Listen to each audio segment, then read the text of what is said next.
Hey legends, welcome back to the Mason Cox Show. Plenty happening in the AFL this week. There are a ton, and I mean a ton of retirements that are going on.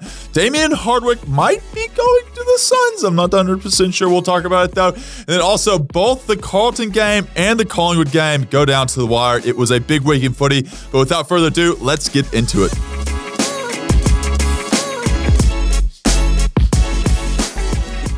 All right, everyone, let's get into it. Braden, welcome. There's a beautiful, I must say this before we get into it, we're in a beautiful little studio space that you've made. We've been hinting at this happening for a long time. You've had a bit of a project, and now everyone can see it. Mason, I am incredibly poor. I don't know what else to say. So that's the surprise we've been hinting at over the past couple of weeks now, that I have my own studio that we're going to be recording this in, the Roland studio. Down here in Abbotsford, and it took, a few weeks to move in and build it all, and it's been pretty crazy. You got on the tools for about 2 or 3 weeks, maybe over a month, and you built a whole studio from scratch, essentially. Yeah, I was pretty much the world's shittest apprentice. But thankfully I've got a few mates that are much handier than I am, and they came in and kind of told me what to hammer and what to screw, if you know what I mean. But it's pretty hard to kind of tell people that it didn't exist. Yeah. This whole thing didn't exist, and I moved in a month ago today. So a month later, full studio, soundproof, got the walls, got the lights, cameras, the whole lot. So pretty excited and pretty excited to get my life back on the rails, because last week you were like, how are you doing? I was like, not great. Not great, which is like, so trying to get through the first week, did like a soft launch. It's still not done, but a bit of a soft launch last week. Had a few pretty big hitters from the NRL come through with, some of the boys through. We'll get them on. But it is impressive, man. It looks unreal. It looks like a schmick little setup you've got here, and we're excited. Everyone's excited, obviously, to be here and recording such a cool studio. Yeah, thanks. I'm looking forward to getting some sleep. I'm not going to lie. And, I've told you before, getting back on the dating apps, maybe a bit of exercise. Huge. Get some life back, because she's been dull. It's been a bit of a hole. But I will get into my clanger of the week. And now this one, there was plenty. There's a lot. There was so many clangers of the week. There was a clanger in your game. I'm going to bring that up later because I did go down and watch Mason play in the VFL, because it's just up the road. How convenient. You should play there every week. No, I'm good. Thanks, sir. But my one this week, I'll leave you the Bulldogs game. That one's good. Because it's you can speak to it. I can speak to it. I will say the Matildas game. What a game. Unreal. Incredible. Like, I didn't think, I'm not big for awkward moments or just high tension. I didn't think I was going to be able to sit through a penalty shootout, because I don't think, my heart couldn't really take it, but somehow managed to get through. And oh my God, that was the most exhilarating thing that I ever witnessed. Yeah. And unfortunately, if you did go to the Carlton Melbourne game, you didn't get to see shit, because they took it from the big screens. AFL earlier in the week ticked off, let's show it on the big screen. We'll play around the girls. We'll play along with the rest of Australia. Biggest numbers, almost in TV history in Australia. Blew all the grand finals out of the water. Maybe we'll get on board with that. But as soon as the penalties started, the shootout, ripped it from the screens and basically put up a message to say, get fucked. Go find it yourself if you want to watch it, which was great, because, people were there, really wanted to see the 1 goal apiece blockbuster that was the first quarter of the Carlton Melbourne game. But this was it was 40 minutes before the bounce that they... Oh, so there's still plenty of time. Plenty of time. So, there's a plethora of videos of, massive crowds of people underground at the MCG watching on little 30-inch TVs above bars, and wherever they could scrap together some internet to watch some.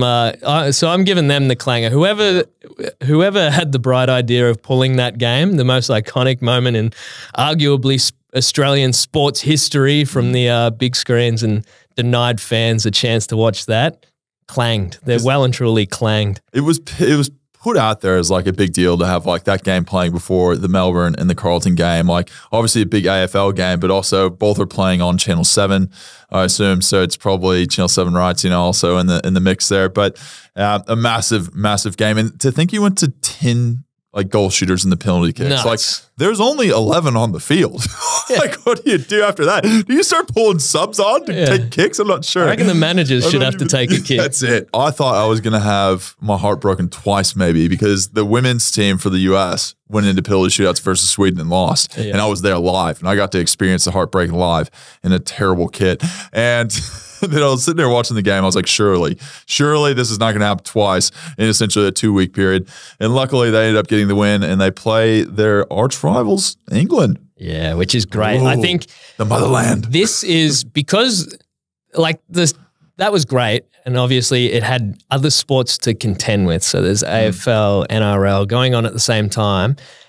Wednesday night, like standalone, all of Australia can tune into this thing. It's gonna be a blockbuster. It's gonna break all the records. It'll do bigger than the MASH finale. It'll That's what we're comparing it to. It'll the put MASH finale. Yeah, Seinfeld finale to shame. This thing's it's a global sport, and that's what people keep forgetting, that it's, although you're getting the numbers from Australia, you're getting global numbers like tuning in to watch this thing, and it's something special because it's going to be unreal. And I can't wait to beat just England at everything. We beat them at the netball, Ashes, took the urn home at the Ashes. Oh man, it's Australians love to shove it to their motherland. When we go into my clanger of the week, this is an AFL podcast, although we've just raffled on about that. My clanger, which it actually wasn't too bad of a clanger, but just the situation we had to bring up.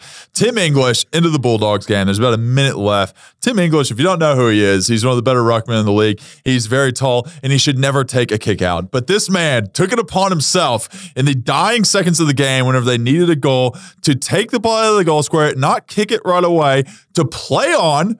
Not only that as a ruckman, but then have 2 bounces, change direction of where he's kicking it, and kick it down line as the tallest person on the field. Credit to him, because that's ballsy, first of all. It was nuts. Can you imagine if my giraffe ass did that in a game? Oh my gosh, I'd be pulled before you even got out the goal square. See, now that's what I want to know. Who are you giving the clanger to? Because I can't imagine in any world ever that, a Nick Dacos or a Scott Pendlebury would see you in the goal square and go like, thumbs up, buddy. Good luck, buddy. We'll see you down the line. And it's like, hey, you stay here. I'll go down the line to be the contest. Like, I can't see how this is Tim English's fault. If they all just piss off and leave him in the square holding the ball, he's like, what am I meant to do with this? And he ran all the way out left wing and then cut all the way across the right wing. And even the next contest, he kicked to a 2-on-1 and somehow it worked. They went to go, they had the full corridor and then went back in the traffic, got done holding the ball. It was a mind-blowing, for me, someone impartial watching the Bulldogs game, not really giving a shit if they win or lose. It was infuriating. I couldn't fathom being a Bulldogs supporter watching that, seeing Tim English just fucking jogging down the field, taking bounces. You don't want to see a ruckman bounce ever. Never. Like you've taken, 4 or 5? It's a good percentage though, I will say. But if you're sitting there, Tim English, surely just leave the ball and you just go. No, you know your role. Your role is down the line or in the middle of the ground if you need a goal to try to get the ball to go to the next kick. Not take it out and take it upon yourself to go try to find a 45. Which is crazy, right? Because the clock stops. You can take as much time as you want within reason. But I'm guessing their whole thing is like, get it in before anyone sets up as fast as possible. But maybe go the kick instead of the bounce or something. It was crazy. Hey, props to him, though. He did get 2 bounces off without embarrassing himself. So there is an unclanger to the clanger. But we'll get into the games of the week. We got the first one off the bat. We got North versus Essendon. Essendon, obviously, in finals contention, needs this. North, bottom of the ladder. You just want to see good signs out of North. Ben Cunnington's farewell game, retiring effective immediately. 10-minute of I think the first quarter, they all did a standing ovation. Like the man's been through testicular cancer, survived it. Now he's had a very successful career of 238 games, an amazing, amazing story and career. And it's awesome to see him get that opportunity to kind of have that farewell game. Some people have to end their careers because of injury or whatever it is. But to get an opportunity to kind of in front of your fan base, kind of give a bit of a wave and a farewell, see you later, was pretty epic. And it was a contest. It was an actual contest the whole game. Like it wasn't just a blowout. So yeah, it was North Melbourne. We keep saying it. Keep saying them in Hawthorn. I'm telling you, there's no blowouts. They're not getting smacked every week. It's at least a close game. Yeah, I don't see. Maybe aside from West Coast, we'll see what comes out in the wash with their season, injuries and trades and retirements, and they got a lot going on over there. Oscar Allen, but you know, they're hanging on to at the moment. North and Hawthorn are really starting to show that they're not going to be too far away. And these teams, they can turn around really quick. And obviously, everyone points to Collingwood and their resurgence a couple of years ago, sitting on the scrap heap, Mace, and now they're back up the top where they belong. But yeah, it was good to see Ben Cunnington get that farewell game and just being like an absolute soldier for that club for so long. Outside of everything else that he's had to deal with, he's literally carried that club on his taped up shoulders every single week. Gets about 50 contested possessions. Farm strong. He's farm strong. He's it's awesome to see him get his farewell game. Another one that's been battling away all year for him. Nick Larkey kicked another 5 from his 7 touches. Don't you wish you could be that efficient? 7 touches and 5 goals. That's playing out the square stuff. that's where you want. I want those numbers. He's got 2 more touches than were needed. He's just 5 and 5. Be more 100% efficient. efficiency. We also got Kyle Langford, still very underrated. Someone that we talked about last week is someone that's just not getting love. And I want to say this, Kyle, we've got your back. We love you here at the pod. Mason looks down, checks notes.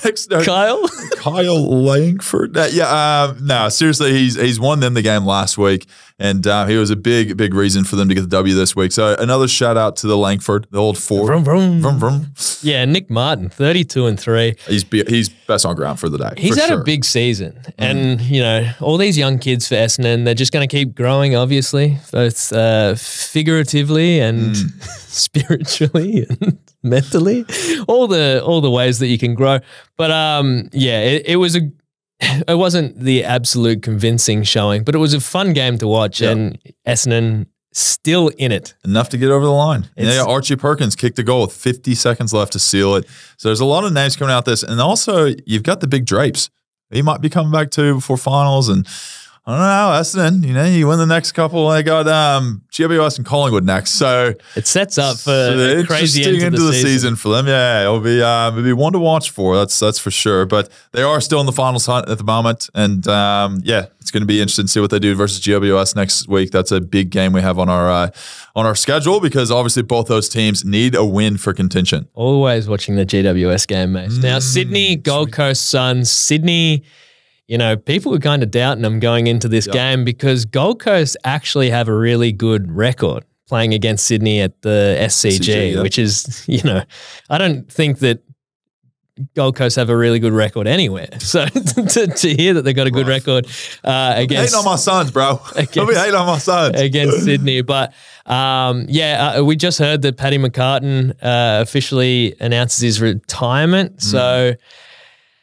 career cut short, unfortunately, because of concussions, multiple concussions. Started as number 1 draft pick at St Kilda, ended up wrapping up there because of concussion, moving to Sydney, kind of getting some really good games out of his career before, unfortunately, calling it a day. So a lot of retirements this time of year. A lot of retirements going into the back end of the season, and then Sydney's won 7 of the last 8. You talk about momentum going into finals. Sydney's got that going at the moment. There's no doubt about that. But you got to say this. I mean, there's been a report. This is the biggest. This is like a 2 weeks going on strong.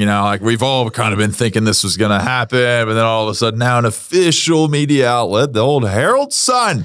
The old rag. The old Herald Sun. They're always good for a story. Don't worry about that. Oh, Ralphie. It said Damien Hardwick. I think he's saying he signed a 5-year deal at the Suns. So it's a bit early. I mean, we couldn't have waited 3 weeks till the end of the season. What's the deal? I think they'd be happy just to get him there for a day or a week. They're just happy to have him in the vicinity, driving past. It's Damien Hardwick. It's pretty big. If this all goes through, and they suspect that it's going to go through within, the next coming days to within the next week. So hypothetically, Damien Hardwick becomes coach. How do you reckon they'll make finals next year because of that? I mean, I've got him in this year's finals. Yeah. I was like, well, I'm optimistic every year. I think they've burnt enough people to not earn to say that, you know, it's a foregone conclusion. Yeah. So I would say it definitely gives them more of a chance. But, you know, we'll lock that in. That's time. A yes from Braden. They're going to make finals. Yes, that's how we they got Rowley. They could do anything. They could win the flag. You know, they can go whole paddock. The next game, we got Brisbane versus Adelaide. Now, this one was a close thriller. 1-goal win, Brisbane. We talk about Brisbane at home, the fortress. Adelaide put them to the sword almost. Up there, I was thinking, maybe Brisbane's going to lose one at home. No, they came in and got the win just barely over the Crows. I think outside of Carlton and maybe Sydney with that recent form, you know, there's question marks over everyone at the moment. Yeah. Like half these teams are trying to fall out of the 8. They're doing their best to fumble the bag, and then the others aren't really coming that strong. Top 4 is just, you know, a shamble week to week proposition. Port finally got a win after, like, you know, they had top 2 locked in and they've just scraping over the line. Well, yeah, Brisbane needed to win this, and they needed to, you know, solidify the fortress up there in Brisbane, because it's all they've really got. So they need to be winning this, and when they did, can't go without saying Tex kicked his 600 goals. Like, it just makes me think, I mean, like, Buddy 1,000 is ridiculous, but like 600's a fair accomplishment. Yeah. Well, 100's a fair accomplishment, mate.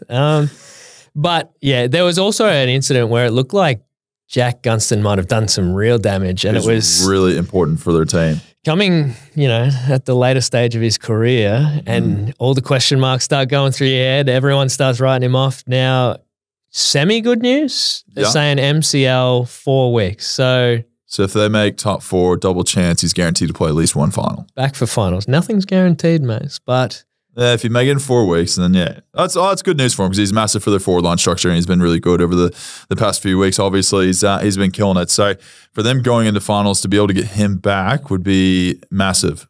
Whenever you see the knee, everything else like that, you kind of always think the worst. So an MCL 4 weeks, they'd be pretty happy with that. Yeah. Given the circumstance. Anything knee related, you're happy with. Like, if you're getting 4 weeks. I love watching those two teams play, though, because they're exciting. You don't know what you're going to get all the time out of Brisbane, but when they're up and firing, you got Charlie and Joey D running around up there. Anything can happen. Take me home. Oh, now this game coming up next. Carlton, Melbourne. Carlton scraping across the line. Started slow. Did start slow this game. And we will get to, you know, the controversy that happened at the end. But there was a few things that came out of this game. Clayton Oliver came back after the absolute shambles and shenanigans that went on with his hamstring. Oh, my goodness. I thought a hamstring's just a hamstring. You go out, you miss your 4 weeks, you come back in hunky-dory. But boy, oh boy, what a roller coaster. They made that a story and a half, didn't they? It just dragged on. Then he got an infection. Then he's punching on with the staff. He wasn't punching on. He was having a debate. We'll just go with the debate. Oh, and it came down to the final minutes where it looked for all money, and I put out a very strongly worded tweet that Christian Petrarca kicked the match-winning goal, but it was called a touch upon umpire review, and then inconclusive evidence, nothing to turn it around, and they called it a touched behind, which, you know, kind of cost Melbourne the game. Oh, inconclusive evidence. Isn't that the most I actually have no fucking idea. It is. It's like, it is exactly the old I have no fucking idea. And when you got, it's so stark at the moment because you got, you know, the Tillies game, you got all the World Cup where they're using the VAR technology, and it's like they're drawing lines on the screen and they're doing the Matrix wraparound cameras, and they've got all the technology that you can, you know, poke with a stick. Yeah. And we're down here, fucking, you know, old mate Rick's got his flip phone out, and we're like trying to trace pixels back to see if this fucking thing was touched, mate. And it's not like it's not costly. We're talking about two teams on the brink of finals, top 4 position and top 8 position on the line, and we're like looking at it going, don't know, mate. You tell me. What do you call it again? Was it a goal? No, it was touched. Yeah, we'll go with that. Yeah. What did you say, Steve? Yeah, whatever you said. Whatever you reckon, mate. That's real local footy too, isn't it? Yeah. There you go. It just looked such a goal. Did you think it was actually touched looking back at the view? In live, real motion, it looked a goal. Yeah. It's still a guess. Yeah. Because if you ask that, in my opinion, if you ask that goal umpire, oh, yeah, I reckon it's touch. You're like, oh, okay, based on what? Did you hear something? Did you see something? Or are you just assuming because it was near a group of people? It looked like it, yeah. Yeah, if I was a betting man, I reckon it was touched being near that group of people. So that kind of, it's a grey area within a system that was meant to be built to take grey area out of shit. So, yeah. You're never going to be able to take the full grey out of it, though. Could you if you had the technology, Mace? Not for that, though. I mean, like, maybe if it hits a pole, there's the vibration technology, all that. But someone touching a ball, like whether or not they touch it, I mean, you can't, unless you've got essentially a vibration, like, monitor on the inside the football. Like Top-down camera angle? Top-down camera angle. I mean, you can chunk more cameras on there, don't get me wrong, but some angles make it look good, some angles don't. Let's take, for example, the Collingwood game. Jezza, hello, how are you doing? But we will get to that, Braden. Yeah, but I think it was touched. You have to go with the umpire's call. That's why they practice these things. I'm assuming they sit there and just have people, probably other umpires, jump into each other and try to punch a ball through and act as though if it was touched or not. And they go by the honor system. But yeah, it's obviously a massive game, one of the biggest games of the weekend. To finish like that, you always want to have full understanding that was exactly what happened, and there was a bit of questions at the end of it. So it is a talking point, no doubt, for the week, and one that we'll never know the truth of. Eagles versus Fremantle. Derby. Derby. Derby. I don't know. I'm not getting into that. I'm not getting down in the mud for that debate. But before we jump into it, Nick Natanui, probably one of the most athletically gifted AFL players that has ever existed, has called time on his amazing career. Yeah, he's been in and out of injury for quite a few years now. He's been quite unlucky over the last little chunk, and yeah, he officially retires. He's 3-time All-Australian, 213 games. He wasn't part of that 2018 premiership, which I feel really bad for him, because it's like, you know, he has a super successful career, amazing human, great for the game, shows the diversity of the sport, and he doesn't have that one experience that the rest of his teammates had. And I'm sure he celebrated and had a great time and everything else, but I wonder if that plays in his mind of, oh, I just wish I'd have that medal, you know? Like, it would, but it would suck. It'd be so frustrating. But I'm so interested to see what he does next, because he's done a bit of Channel 7 commentary, you know, he's done a few things here and there. He's an incredible human, obviously a freak athlete during his time. And I'll never forget the first time, I think it's like the second or third game I ever played AFL was against Nick Nat. Yeah, that's a bit of a, hello, how you going? He's a scary dude. He's a scary human. Well, what happened was Levi Greenwood, it was a center bounce. Levi Greenwood gets the ball and he like handballs out someone else, and then like Nick Nat tackles him at the same time, and he's on top of him giving it to Levi, and I'm sitting there as the other ruckman who's playing against Nick Nat, who kind of has to be, you know, like the protector. And I see Nick Nat like just absolutely demolishing Levi. Levi looks at me, we make eye contact, and I was like, oh, buddy, I don't want to do this, but I know I have to.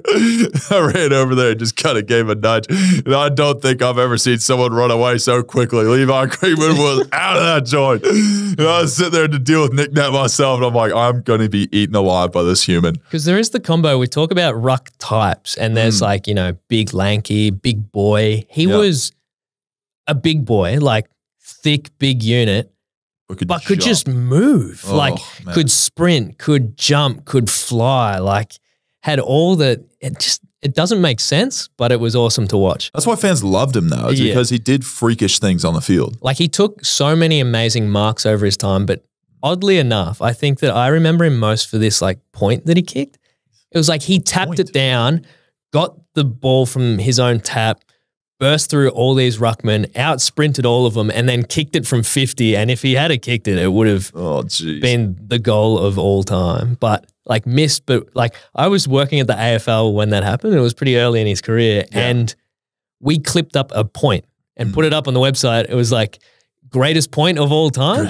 And people still talk about it like to this day. And it's just like, he's just that much of a freak out there. He provides highlights. Yeah. That's for sure. Yeah. So, all the best to Nick Nat and whatever he does next. Because, like you said, I reckon he'll get a gig over there for Channel 7 or whatever he wants to do. At the peak of his powers, he was getting stopped by TMZ in America. Yeah, I remember this. And yeah. it's like, that's big. You transcend footy. Like you're outside of the bubble, which is pretty amazing. He's an amazing person, and watch this space for the next thing he does. I'm excited for it. But let's go back into the game. The Eagles scored 33 points. Freo, 134. Safe to say it was a shellacking over there in the Derby, and it was the largest loss that the Eagles have ever had to Fremantle. It wasn't great. It was. I thought they were going to be a bit more competitive. You know, you can see the finish line of the season. You're like, come on, boys, let's get to that. But yeah, no, it's. And, you know, you look at Freo on the other side of the ledger and it's like, I still don't know what they're doing. Just don't know what you're going to get, eh? Do not know what you're going to get. They smashed the Eagles, played really well on the day. And I think it's safe to say that was the last – I don't know if it was the last home game for the Eagles, but that was not the greatest showing for a home crowd, especially the Derby, which is the one you kind of have a bit of extra spice on, right? Yeah, and they're looking good. Freo, if they can, you know, get on the game earlier next year. They've got like Jai Amos, they got Sturt, who's like all their forward line's looking really good. They got Luke Jackson, who's like standing up and playing some really good footy. So they're thereabouts, but we thought they were thereabouts coming into this season. So we'll just have to wait and see. We'll see what they do with that Jackson Darcy. I don't know what's going to happen there. That's a real offseason question mark, isn't it? We're going to the next game, Hawthorn versus the Bulldogs. This might be the game of the round. Now, Hawthorn beat Collingwood last week. The Carlton-Melbourne game, it was a good round. Good, but it was a very, very good round. Lots of clangers, which we love. Hawthorn ended up winning by 3 points, 67-64 over the Bulldogs, and we all know that the Bulldogs are in finals contention. Hawthorn, bottom of the ladder, already out of finals. The Bulldogs needed this. Yeah, most frustrating loss of the round. Hawthorn are just, you know, having fun ruining teams like seasons at the moment. They're just throwing spanners in there. It's a good play. Like it's all you've really got this time of year. If you're not making finals, you know that you can, you know, ruin a few other teams' runs. So, and they've been doing that the last couple of weeks, but massive loss for the Bulldogs. And it's so hard to see where they're at because they'll have a loss like this and then next week they'll rebound and like they're up and down. Take nothing away from Hawthorn. Like they were great, like really good. And, you know, there was none better on the field by a country mile than Jai Newcomb. Like 40 touches, unreal. I think, what was it, 10 contested, 12 marks, 10 score involvements, kicked a goal.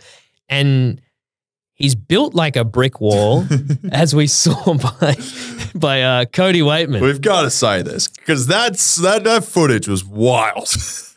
I've never seen anything like it, really. Cody Waitman comes in at 110 miles an hour, looking to just flatten Jai Newcomb. Jai kind of like breaks his ankle and his neck at the same time. He whiplashes his neck at the same time. And like you can't put anything on Jai because he just stood there. Yeah. And he didn't move at all. Like he just, you know, Cody just bounced off him. And Jai just went on his merry way, but like, and left Waitman in like a crumpled heap on the ground. He's something special, this kid, and he just played his 50th game on the weekend. And yeah, I think people still see him as like this, you know, ball hunt and win gatherer kind of inside mid kind of player. But his kicking on the weekend for a bloke that got 40 touches, he was lacing like players, teammates, chest, right on the chest from, you know, 20, 30 meters away on the run. Like his kicking was amazing. And I think it's underrated at the moment, but I don't think it's going to be underrated for much longer. If he just keeps playing games like that, he's going to put himself front and center. Oh, that's it. He had a career high, like I said, 40 disposals, which was wild. Now, this was down in Tassie. And we've talked about this a few times. Hawthorn, North Melbourne, anytime something has to come up about Tassie, you best believe those boys show up. And that Tassie, it's Tassie weather down there, a bit crisp, you know, and the Bulldogs didn't like it too much. They're used to that Marvel indoor, you know, the heater's on. And it should be an awkward flight home. I think Ads Trelaw talked about that they might be catching the same flight home. Oh, really? Bit awkward on the way back from Tassie. Imagine just sitting there. You'd be sitting with a big puffed out chest if you were Hawthorn on your side of the aisle. You should sit the coaches next to each other. I think that'd be a good one. I don't know. They'll probably have to land. I don't know what's in between. You got the what's the King Island. Bastra. You got the little King Island. There was one injury I want to mention out of this because it was a big one. Chad Wingard did his Achilles. Now that is a mess. That's one of the worst injuries you can do. And it's 12 months. One of the worst times you can do it too. Yeah. Like end of the season. Yeah, for those who haven't seen it, probably don't seek it out because it was not great. It was really like how people always talk about the Achilles where it's like you got shot by a sniper. It was that. Like he just went down and you got to feel for him. So prayers up to Chad Wingard. To Wingard. Nice time for a joke, mate. But let's jump into the Saints-Richmond game because this was, thank you, St Kilda. There was one team that went out there and said, we want to make finals. We're going to get the win that we need to win. We're going to go out, get the job done convincingly. And they did that against Richmond, who, they were still in the hunt. Trent Cotchin retires, so they got, a bit of energy going into the game. Emotion. A lot of question marks around, like, who else are they going to lose and all of this stuff.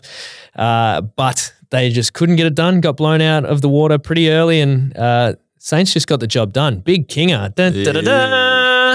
Got the crown because he kicked 6 goals, and we talk about efficiency. I think he kicked 6-1 from 8 touches. How good's that?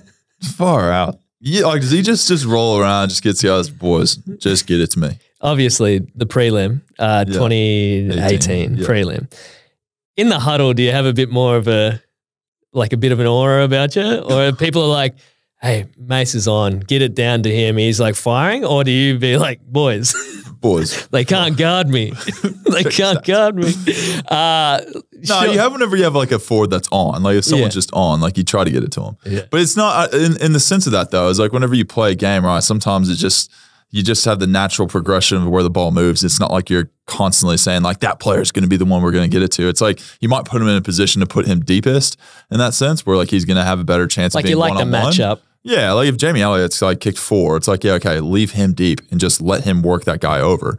But it's, as a tall though, it's kind of tough because you can't like be too deep. So you don't have the capacity to like have a sprint lead really because you're too big and you're kind of more of a contest player. So it's a different experience in that sense. But yeah, if you have someone that's on, like you definitely just chunk them deep and say, just go at it. Have a day. I would like to hear the panic every now and then because you probably wouldn't hear it, right? From the defenders group, how everyone splits off into their own little groups and the defenders like, mate, this guy's tearing us up. Like, what do we do? I need help. We need to all get across. He's kicked 6 in the first half. We need some help. But like, yeah, you go back into the main huddle and you're like, yeah, we got it, boys. We got it, boys. We're sorted. Well, I want to go back to this because Koch obviously retiring. There's a massive, massive news story. And it's incredible what he's been able to do. We talk about a lot of these players that are big time, they're retiring. And he kind of turned around that Richmond Football Club. Him, Damien Hardwick were kind of the faces of the revamp of Richmond and the 3 out of 4 wins or premierships in that kind of little era. And now you've got Koch, Damien Hardwick, and then Peggy O'Neill was involved also. They've all kind of moved on, and their president's been talked about becoming the new CEO and all this stuff, Brendan Gale, and now obviously that's not happened, but there's been rumors of him doing other things. So you kind of wonder, is that kind of core group now moving on to other things, and Richmond now has to come into a new era of sorts? Yeah. I mean, Brendan Gale is touted to take over everything. He is, because I think he's just done so well. People are like, look, is it time for you to kind of get to the next level in another, position, if that makes sense? And it was great. At the end of 2016, it was looking curtains for it was wild. Hardwick was out the door. Trent Cotchin was, not a good captain. All of these things were being said externally. They just had that belief, and it was Peggy that and Brendan Gale and the board that kind of stuck with them because they were trying to overthrow the board at the same time. And it's one of those, imagine the sliding doors at, if they had gone through with it and then didn't have success, it's just, you would never know. But that's one of the benefits of sticking with it and get to reap the rewards. So, yeah, it's massive from him. And there'll be a fair few of those. You know, the teams that have the big West Coasters going through it, all the premiership heroes that, you know, a lot of fans don't really want to let go of because they've got great memories with them and everything else, you know. So like you want to see them at the club rolling around at some capacity, you know. Yeah, there's a few more of those to come from Richmond, but yeah, then you're going to have to really start a new chapter. Time will tell. What are we doing with Rewalt? He's still going, isn't he? I want him to go again. I want him to go another year at least. I feel like you have to keep some of them. You can't just go like all of the leadership, all of like those guys out the door at the same time, because then you're left with kids trying to lead the way, and it can end really bad. I remember North Melbourne did it a few years ago where they got rid of the whole lot, like Boomer Harvey and Drew Petrie and all of those guys went out the door at the same time. And then you're just left with kids. It's tough to build a good culture whenever you're still trying to figure out what adulthood looks like. You think of like Gold Coast Suns, a bunch of 17-year-olds starting a club out of a shipping container in the middle of the Gold Coast, and it's like, good luck, fellas. Good luck, fellas. Enjoy. It was never going to work. No. And in hindsight, like obviously it didn't, and everyone jumped off, and then they've just had to keep recycling and recycling, and it's 10 years now. It's getting there, Damien Hardwick. But it's like that's what can happen. You can cause yourself to have 10 years of just torment. If you do it wrong. You live in the Gold Coast and it's like your only option for a team, you know, you got to support them because that's the only way you're going to see IFL there on a weekly basis. I couldn't function here, and I still struggle to function here as an adult. But like, you know, like imagine being a 17-year-old with another 30 17-year-olds on the Gold Coast. That'd be wild. You kidding me? Thank God they're not in the news every single day. Now we got the next game. We got Port versus GWS. Now, how'd the Giants go, Brayden? I know your boys. Let's There we go. Now you know what I'm talking about? This because Port's back. Port looked great. It was a really slow start for GWS, and they did start to claw it back somewhat, but obviously it still got out to around the 50-point margin. But this Port team, so like obviously they've had a few. They strung together a few losses. And before that, they were almost unbeatable. Like 13 straight. 13 straight or whatever it was. It was a real refresher on, you know, why they're good now, but why they're going to be so good in the future. Because you got Horn Francis was like, he reminds me everyone loves the comparisons. He reminds me so much of a Paddy Dangerfield because he's, you know, big and tough, right? Yeah, big, strong, contested ball and gets that, but then is lightning quick. Like he waits for the guy to get to him so he can don't argue him, and then he's off to the races. And he just sprints off, and it happened multiple times on the weekend, and you're like, this is just the beginning. Because like watching early Paddy Dangerfield, it was the same. It was like up and down. You would see glimpses of it. He would get it, don't argue, run, and start. And it was just, you know, it wasn't consistent, and we all know consistency comes with experience. And yeah, he's going to be a scary player. And I still think it's a win-win with the North Melbourne situation. Like obviously he didn't want to be there. They still got great players out of it. So I feel like it's a win-win for the situation. And I'm not sure he would have played this football in an environment that he didn't want to be in, and with the players that were kind of around him at the time. So yeah, but he's going to be scary. And then he's got Butters and Rosie alongside him, who are arguably not even arguably, they're in the here and now. Like those guys are just dominating games. So those three, if they can stick together long term, next 10 years is going to be some fun. Fans be happy. And that's with Power Pepper and stuff on the outside. Now Power Pepper is he's a fun bloke to watch. He gets the tickets sold. He's hard not just. You know what goal he's going to kick every week? It's like bursting out of a pack and kicking it on the boundary. He kicks one every week. He's a freak. It is fun to watch. You talk about the young kids. You got Horn Francis at 27 touches on the weekend, 3 goals, 7 score involvements, also 2 socks up. Big fan of that. Big fan. Butters had 34 disposals. Rosie had 29 disposals. And your boy Toby Green, 27 and 2. Captain. It was a pretty good day for him. I mean, not the greatest day, not a bad day. Just, you know, it's ticking along. That's a little tick. Everyone thought GWS was going to have this down year. Arguably, you know, it's down on their normal output, but it's a success. This year is a success already, but in those teams, sometimes you're just going to have to roll your sleeves up and just Toby Green just going to have to try drag you across the line. Carry you through. Like he tries so hard every week and he almost gets them there every week, and he has been getting them there for, a large proportion of the latter half of the season, but unfortunately couldn't do it with the 27-2. That's wild. But look, Jerry, still a chance to make finals. Still a chance. And that's what we'll do a little mini preview coming up. But GWS are in some important games for the ramifications of everything. Everyone, they've already been in a couple lately, but it's, this game and the next two to come are very, very important games. We'll go to the last game. Obviously, the Friday night game, Collingwood versus Geelong. Collingwood pips them by 8 points, 109-101. And Jeremy Cameron. Jeremy. No, what's his sound again? Moo. Is it moo? Is it for the farm? Yeah. We got a moo for Jezza. He started putting up because he was big on YouTube. He had the outdoor athlete. Now he's just Jeremy Cameron, but he's good content. If you want to check out some Jeremy Cameron content and gets around the farm, he's got the cows, he's got the motorbikes, he's got the dogs. He's got it all, Jezza, and he kicks 7 on the night, 2 from Rod Laver. If you don't understand that joke, didn't see the game too much. Jezza just tended to have a few out of bounds that were maybe called, maybe not. We got to delve into this. We got to dive right in. Very interesting. So, all right, the first one, I get it. It was kicked to him. He marked it probably a metre or two outside the boundary line. AFL, they're going to back their boy. Yep. They call it, it's inconclusive. It was on the line. Back our boy. He's a metre away. Even though every person on the planet with eyeballs could see that it was outside the line. All the commentators in the radio boxes, they weren't too kind. They could see that it was out of bounds. Everyone could, but I get it. That one's easy to tick off. Yeah. Tick. Now, the second one, I almost had to buy a new TV, mate. It was so blatant. Yeah. The fact that you've got one boundary umpire and 2 field umpires within a 10-meter radius of him watching what happened and they all tick off on it is so bad. It's concerning. And I'm very, very, very glad that the AFL came out and said, look, fellas, I know we can tick off 99.999% of them, but this one, we got nothing. We got to say, whoopsie, our bad.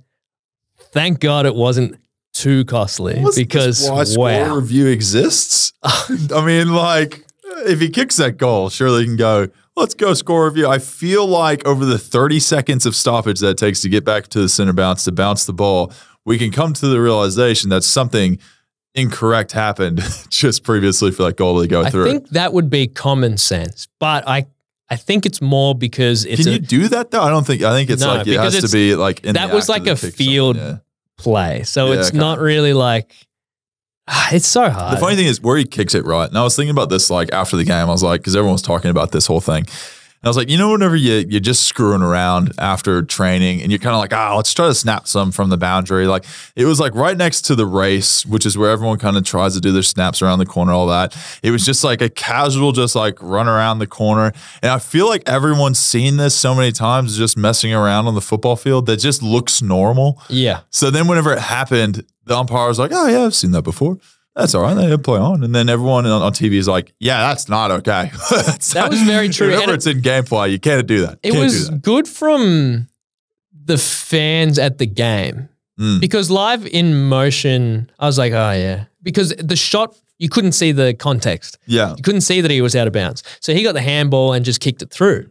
And it was oh yeah. And then you hear the delay and then massive boos from the crowd and you're something's happened. Something's definitely happened, yeah. And then when they show the replay coming back from break or whatever, and it's okay, I can see what they're a bit miffed about. See what they're upset about. It was a crazy good goal. And it was ridiculous. He kicked so many good ones. Even the one that he marked out of bounds was he just put that one through and it's on the opposite side. It's just Is it safe to say that he's out of his slump? We talked about it previously. We talked about weeks before of him only kicking 1 or 2 goals in a game. To kick 7 and just be kicking him at ridiculous angles, I think he's well and truly back. Good game to, shake it off. Friday night thriller. Friday night, Collingwood at the G, and can't go past. He was massive, obviously. Almost dragged him across the line, as did the man feeding him, was Patrick Dangerfield, because it was danger of old. You could see that he was really trying to just drag them across the line. And you don't like to say stuff like this because, everyone wants to get the ball. Yeah. But Patrick Dangerfield wants to get the ball more than anyone else out there. He was just, it would bounce up and everyone's waiting for the second bounce or everyone's waiting for something, and he just goes in, gets it, digs it out, gets it to someone on the outside, or bursts through and just does it all himself. It was crazy. It was like, I was nervous for it because I'm like, he's on a mission. He's not stopping. And then it didn't help that Jez was just not missing. So I thought those two were almost just going to drag him across the line. But boy, oh boy, what a performance. Before we jump into the Collingwood players, what a performance from those. Danger, 26 touches, a goal, 9 clearances, 12 score involvements, 11 inside 50s, and 16 of his 26 were contested. Jeez, that's a fair stat line. Leave some stats for the rest of them, bro. That's nuts. Ollie Henry, old cat paws. 4 goals. 4 too. Likes playing against Collingwood, I reckon. You might say he has a little bit of a chip on his shoulder. I was waiting for the cat paws. Bit disappointed that we didn't get him, but maybe it's because you weren't out there just provoking him. Yeah, that's what it is, maybe. Also, Isaac Smith retires too, so that was his first game after announcing his retirement at the end of the year. So big props to Isaac. He's been an absolute legend for a long time and a great footballer. 4 flags, 3 with Hawthorn, 1 with Geelong, and he was, they're massive rivals. So to go across and get the job done, massive from him. And he's one of those players that's just those, like the larrikins that everyone likes. He'll go straight to Fox Footy and be on there for sure. Yeah. So let's jump into the Collingwood stuff now because, oh my God, heart stopped. See Darcy Moore jogging towards the bench, holding his leg, and it's just, this isn't what you need. Nick Dacos going down 1 week earlier. Now Darcy Moore, hamstring. This isn't good, mate. Who knows? Who knows kind of how long it'll be till he comes back. But the thing is, like we talked about on Monday at training, he was already jogging. So like he's already out there running, which is like a good sign 101. So which is crazy. It's interesting to see kind of where it goes. Maybe they just go, okay, well, we've got the bye week before finals, obviously. Everyone talks about that being important to get players back to freshen up, all that jazz. And with that opportunity, who knows kind of when he'll be back. Collingwood is thanking the Lord that there is that bye week in between the final home and away game and the finals, because you need some rest and relaxation. I think start cotton wooling some of these blokes. Hopefully Darcy Moore, if it's 4 weeks, that 3 weeks and then the extra few days might be back for that first final, which would be good to see. Obviously, like you said, jogging, which I don't know is very necessary. Put the legs up, rest, relaxation.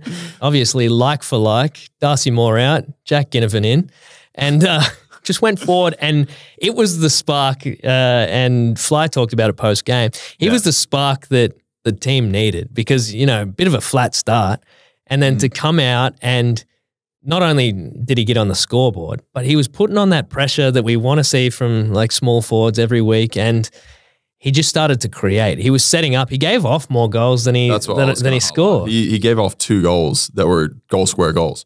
He gave one to Checkers, I want to say. I can't remember if it was Dan McStay on the other one, but essentially he could have gone back, taken it himself, going, okay, I've just come into the team. I want to get a goal on my name, to be able to get onto the scoreboard. And he gave those away, and I was like, you know what? Like, that should be highlighted. Like, because as a player coming back into the team after that long off, you want to make an impression, you want to get on the scoreboard, you want to be able to kick goals. And for him to unselfishly give it to someone else in that situation was pretty amazing. Well, it shows that maturity. I've heard it plenty of times from the older players that, when you come in and you're playing footy for the first time, you want to get your first game. And then once you get in there, you want to do well individually to keep yourself in there, and it's all part of the AFL journey, because obviously once you get older, you just want nothing but team success and you're doing everything you can to help everyone else. And it's a bit of the cycle, but to show signs that, he's in there already, coming back from, playing in the reserves to, selfless acts to guarantee goals for the team. It was massive. I think that along with his pressure was just huge. Next level, yeah. He's been playing above the level at VFL and playing AFL level at that VFL for a long time. So it was a bit of a fucking tongue twister, wasn't it? Got there, I think. Credit to him on the day. Yeah, he had a hell of a game. And also we've got Brody Marchek.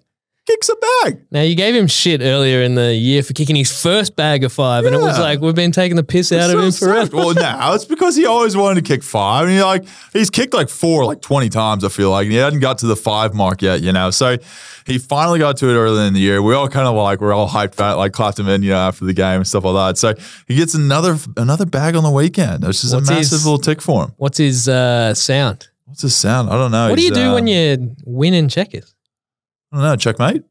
Well, that's the chess. other one.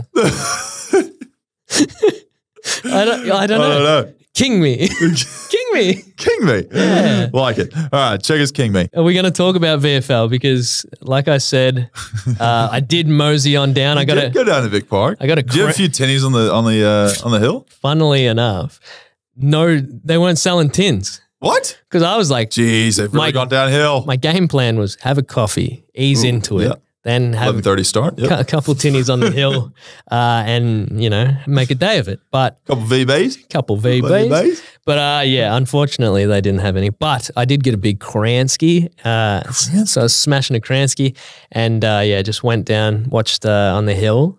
You run around. I thought you were going to get more forward time, so I sat down near the goals. And you're up there, and it must be said because we were getting so many messages. You're a plumber this week. I am a plumber this week. Yeah, 50. I don't know what it was. So this is a story within the game, right? So before the game, I said, look, fair chance we're going to be pretty good out of the middle today. I said, don't pull my fucking ass off until I get 50 hit outs because I need to talk about it on the podcast.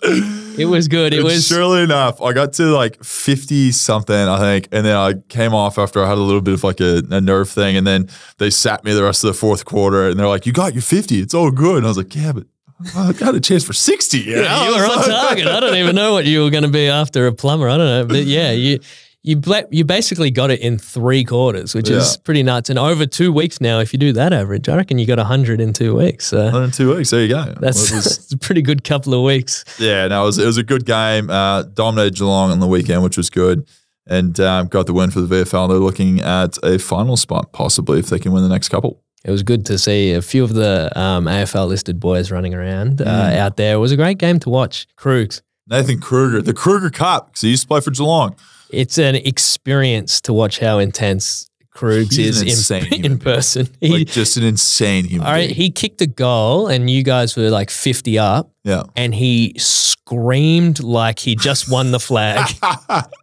I was like, people in the stands were scared. He was like, and then a teammate kicked the goal and he did the whole double arm hands up from the 50 line all the way to the goal square. Love his intensity. I love Krugs. He's such a good fella. And he's rocking this glove at the moment. Yeah. Him and Finn McRae both have gloves on. I was sitting there walking around going, I need to get me one of these. It makes you stand out too. Yeah. I reckon stand out. Sure. So how did you pull up? Because last week everyone was bringing up that you didn't hands all busted, your eyes are cooked. Yeah. You look I like got the you don't stitches have... out this week. That was good. Didn't get stitches this week. So it doesn't look like you've had any new eye complaints. You did go off with you limped and the ball was going past you and you didn't give a shit. Now, I will say this number 55, because I was watching and I'm not going to miss it. If I knew who you were, number 55, I'd be calling you out directly. But Mace got injured, went down on all fours, and he just walks up out of nowhere, pushes you over. And I thought, very big of you not to do anything about it. But I think you were just in such a state. You were just, beeline straight for the bench. I think we're up by like 45 at that point. When he shoved me over, I was like, you fuckwit. Just come on, man. Like, what are you doing? I kind of got pissed off. I kind of tried to jump back up because I'd actually like knocked my it's called like a perineal nerve in your like leg. Yeah, UFC injury. Essentially you kind of lose all ability to really use that leg. Like you kind of like, there's no muscle reaction. It's just kind of, you just fall on it. So I got up and I realized I'm essentially one-legged and I was like, I'm just going to jog off, I reckon.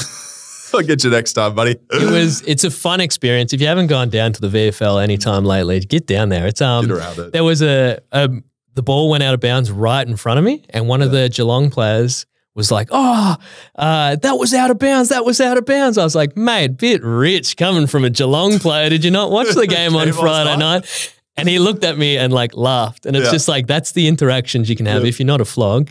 But like, there's some of the fun interactions that you can have down at the VFL with your little Kransky and your coffee sitting on the fence. Kransky and coffee. Is that coming to combo or else? No, I'll give him some notes to pass on. I thought I'd just have to pay in cash, but they take card down there.